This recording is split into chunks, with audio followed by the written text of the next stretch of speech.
Um, Hello, everyone. Thank you for inviting me to speak today. So I am a researcher with another clinical trials network. So we run clinical trials in the intensive care unit. So we also have a huge diversity of diseases. So any patients that come into the ICU, there's different trials, cardiac arrest, trauma, and today I'm going to talk about some of our respiratory infection research and platform trials. I'm going to try my best to link how these might be a way to go for rare diseases, and I know Jeffrey's probably going to get more into the statistical side of things later. So just some funding. Also just want to mention this is on behalf of networks and teams, and also mention both our patient, our participants, and also our patient and public partners. So I was really impressed to see how many attended here today from the Rare Disease Network. And I guess we talked about Ireland's role in trials. So although Ireland is a small country, we really can have a huge impact in trials. So the two platforms that I'm involved in our network is REMAP-CAP, and this was co-designed by the lead of our network, Alistair, and 3 Irish members are on the international committee, and Panther is actually a completely Irish design from Northern Ireland. And it's going to look at personalized medicine in critical care for the first time ever. And we also lead patient and public involvement for this. So our Irish PPI members are on the international advisory group for these large trials. So just to mention that, and we have 8 hospitals in Ireland recruiting to these trials and almost 100 patients. So where did this come from? So our group and others started looking after the 2009 pandemic, the H1N1 pandemic, and we saw that less than 100 patients in the ICU were recruited into trials. So this was a huge missed opportunity, and this kind of led us to believe that things were delayed, fragmented, and unprepared. So in 2014, our network was a partner on an EU-funded consortium called Prepare, and this was preparing for the next pandemic. So sorry to say, people were thinking about this before 2020. And one of these things was, how do we get a trial that is ready to go if there's a pandemic? So what we needed was something that could study a disease between pandemics, but when a pandemic hit, everything was in place. So this led the group to look at a platform trial. So what is a platform trial? So if we look at traditional randomized control trials, and say in the ICU, we want to know what antibiotic is better for the infection. We set up a trial, we go through all the approvals that we've talked about that are time-consuming, and we look at antibiotic A versus B. 5 years later, we have our result. Then we go, okay, now we want to know, what about macrolides? And because they have some also anti-inflammatory effects. We do another trial. We set it up again. Then we want to ask about steroids. And suddenly a lot of time has passed, and we're still trying to get these answers, and we're continually getting funding and setting up. So the idea here was to look at a platform trial, and REMAP-CAP is currently our best example. So what happens here is you set up a full infrastructure called a platform, and you get approvals for that platform. So you're setting up at your sites, you're engaging them, you're going through ethics, regulatory, and within that platform, you have a number of domains. So each domain is a set of treatments. So you have an antibiotic domain, comparing antibiotics, a steroid domain, comparing steroids. But they're all running at the same time. So they're all sub-trials within this platform. A patient comes in if they're eligible for the overall platform. So what we looked at interpandemic was respiratory infections, because that's what we thought the pandemic could be. And that is actually the 4th leading cause of death worldwide anyway, so it was a huge question we wanted to answer in the ICU. So a patient is eligible for the platform, and then they are assessed for what treatments they could participate in the trial. And that could be one, that could be just the antibiotic, or they could be randomized into more than one of these sub-trials. So a patient, because in the ICU, our patients are getting a lot of treatments at the same time. So this is comparing them within a trial. And then there's the same outcome measure. So we're measuring the same thing at the end. So I'm just going to go through how this is kind of set up. So there is a lot of pre-planning, but then once it's set up, everything's in place and new interventions can be brought in when evidence emerges. So when the pandemic hit, stuff like antivirals came up, hydroxychloroquine, ivermectin, they were incorporated.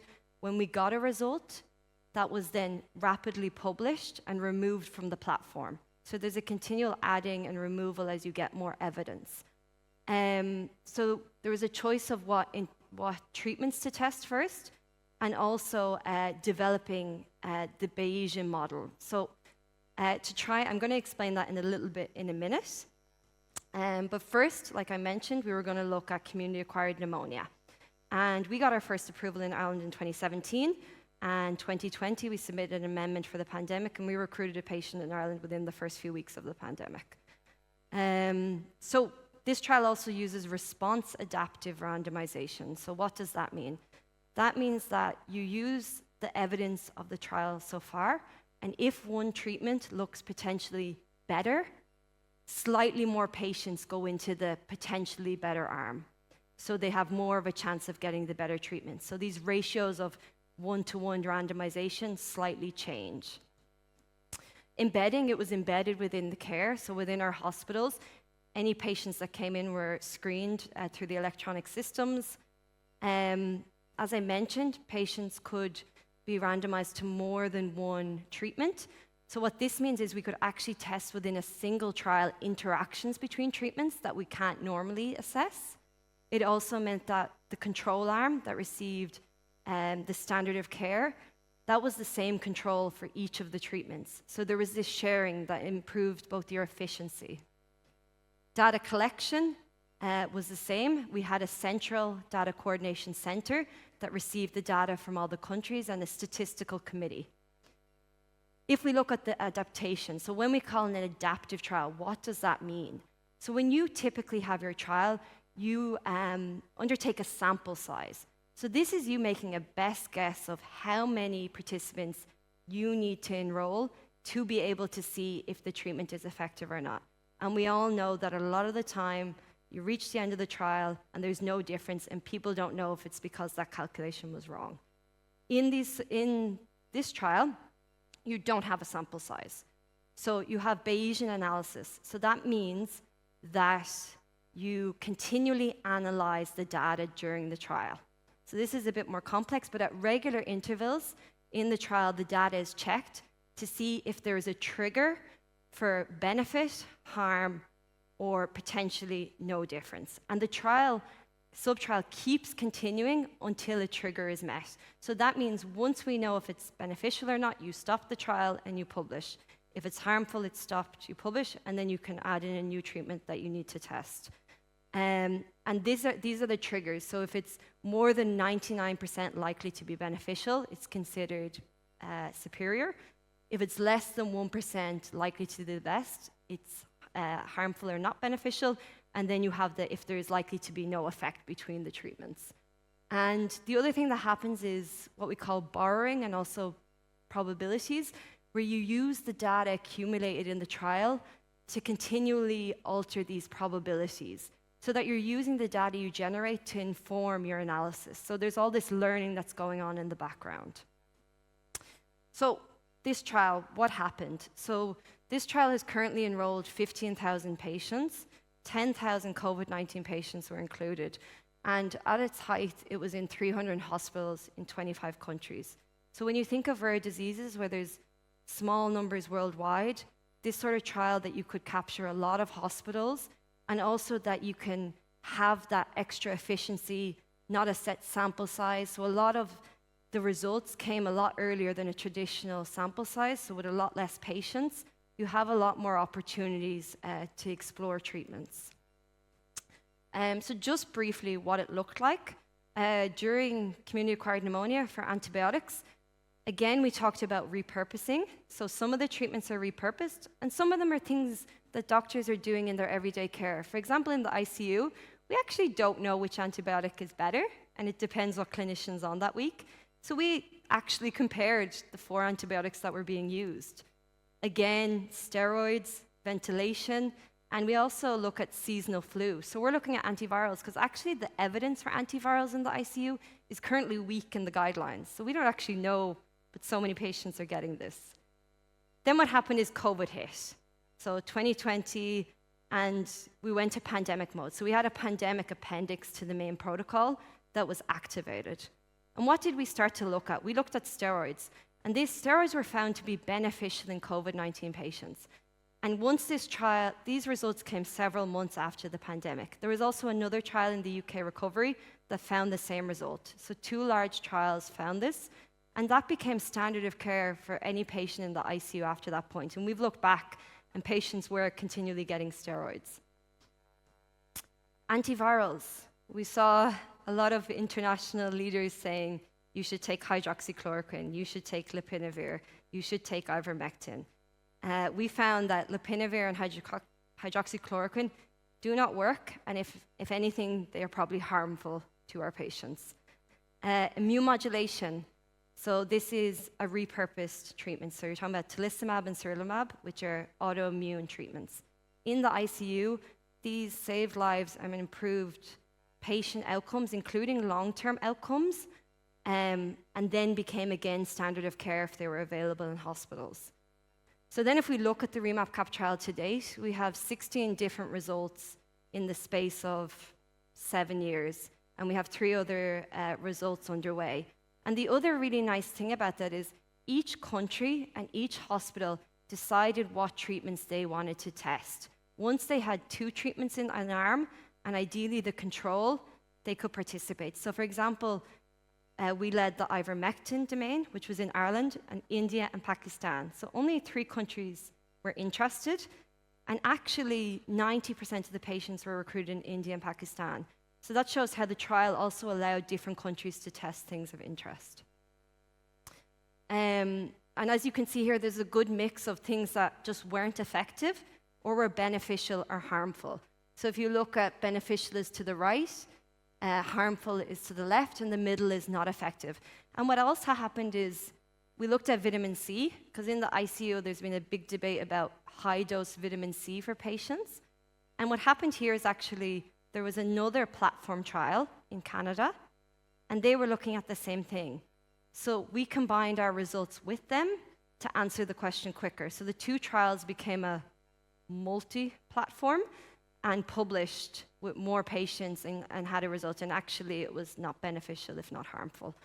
So these are things that were being tested in care. So I just wanted to show here also some of our patient and public work, because I know this, for us, it's a huge focus. So these are some of the summaries we've developed with our patient and public members to explain this really complex trial. And we're also doing a lot within the consent process to really, because one of the worries is when you get to something like this that, to be honest, even I have no clue about the statistics, and you're trying to ask a family member for their consent. So we're working a lot with our patient groups to make sure that it's clear what people are signing up to. And I just want to mention, as I mentioned, we lead the patient and public involvement for these platforms. Before the trial, we undertook, and we've just done it again after COVID, a large global public survey. We've surveyed 10,000 members of the public for their opinions on participating in trials in the ICU. And we do see a lot of mistrust, which we talked about earlier, especially in governments. So I do think we have a large part to play in engaging with the public. We also have our Irish patient and public group that has informed the primary outcome for this trial and numerous other things. And we also were involved in setting up similar groups and supporting in Australia. Canada already had some, Pakistan. And from that, we've developed an international advisory group that has 11 people who are in the ICU, family members, or members of the public, who now meet from 5 countries and are informing these trials and are now joining the actual trial steering committees. Because the advantage as well with platform trials is these trials never end, because there's always something that we don't have evidence for. So it's an opportunity to have patients and the public involved in a longer process. I can see I have 40 seconds left, so it all sounds great, but there are caveats. It's more expensive to set up initially. You obviously have to think, how do people get acknowledged when you have so many sites in so many countries? How do you get early career researchers involved? How do you make sure you communicate it effectively to patients and family members? And it might not be appropriate for every single disease or type. I mentioned Panther earlier, where we're going to look at different biological patient subgroups, because we think that might be the way critical care needs to go, because we have a lot of trials where we find no effect, and that's probably because our patients actually have different biologies. And the other thing I was going to mention, and now I can't remember, I see time's up. But anyway, the other thing is in critical care, there are platform trials now being designed and funded in almost every area. So it's really expanding. So it'll be interesting to see how it works in other diseases like cardiac arrest. Okay, thank you.